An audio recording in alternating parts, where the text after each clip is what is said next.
तो अच्छी नहीं लगती थी, पर जानती थी कि पलंग से ना उठ पाने के बावजूद पिताजी पूरे दिन में उसे यही एक दो काम ही तो कहते थे।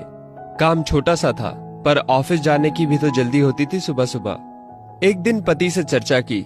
पति की सलाह पर अब वो सुबह उठते ही पिताजी का चश्मा साफ करके रख देती, लेकिन फिर भी घर से निकलते समय पिताजी का बहू को बुलाना बंद नहीं हुआ। दिन बीते, एक समय वो आया कि समय से खींचातानी के चलते अब बहू ने पिताजी की पुकार को अनसुना करना शुरू कर दिया। एक दिन ऑफिस की छुट्टी थी तो बहू ने सोचा क्यों ना घर की साफ सफाई कर लूं। अचानक पलंग से नीचे गिरी पिताजी की डायरी हाथ लग गई। उसे पलंग पर उठाकर रखते हुए उत्सुकता हुई कि देखूं तो सही पिताजी सारा दिन क्या लिखते रहते हैं। यही सोचकर यूं ही खोल दिया एक पन्ना। उस पन्ने पर लिखा था, मेरी प्यारी बहू, आज की इस भागदौड़ भरी जिंदगी में घर से निकलते समय बच्चे अक्सर बड़ों का आशीर्वाद लेना भूल जाते हैं। बस इसीलिए जब तुम चश्मा साफ कर मुझे देने के लिए झुकती हो तो मैं मन ही मन अपना हाथ तुम्हारे सिर पर रख देता। वैसे मेरा आशीष सदा तुम्हारे साथ है बेटा। आंखें नम हो गईं। बस अगले दिन से ही बहू ससुर का रिश्ता मानो पिता पुत्री में बदल गया। अब 5 मिनट पहले तैयार होकर बेटे को स्कूल छोड़ने के लिए पिताजी की आवाज से पहले ही बहू चश्मे को साफ कर देती। पीने के पानी का जग उनके पलंग के सिरहाने रखती। जाते समय लाड़ प्यार से 2-4 वाक्यों में सारे दिन की हिदायतें देती।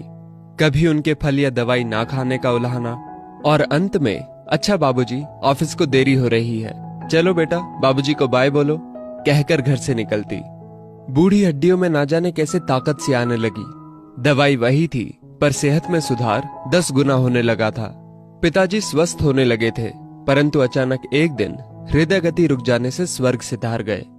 उनके अंत समय में उनके मृत देह के चेहरे पर संतुष्टि के भाव की भी पूरे परिवार में खूब चर्चा हुई थी। आज पिताजी को गुजरे ठीक 2 साल बीत चुके हैं। आज भी बहू रोज घर से बाहर निकलते समय पिताजी का चश्मा साफ कर उनके टेबल पर रख दिया करती है। उनके अनदेखे हाथ से मिले आशीष की लालसा में आज भी सुबह घर से निकलते हुए ना जाने क्यों ऐसा लगता है कि अभी आवाज आएगी, बहू जरा मेरा चश्मा तो साफ कर दे। माता पिता का दृश्य आशीष ही ईश्वर की कृपा दृष्टि है। जीवित माता पिता की सेवा मरणोपरांत किए गए पितृ कर्म से कहीं अधिक उत्तम है। जीवन में हम बहुत कुछ महसूस नहीं कर पाते, और जब तक महसूस करते हैं तब तक वो हमसे बहुत दूर जा चुका होता है। आइए इन बूढ़े वृक्षों को जल रूपी स्नेह तथा सेवा रूपी खाद से संजोकर फिर से युवा, स्वस्थ तथा हरा भरा करने का प्रयास करें।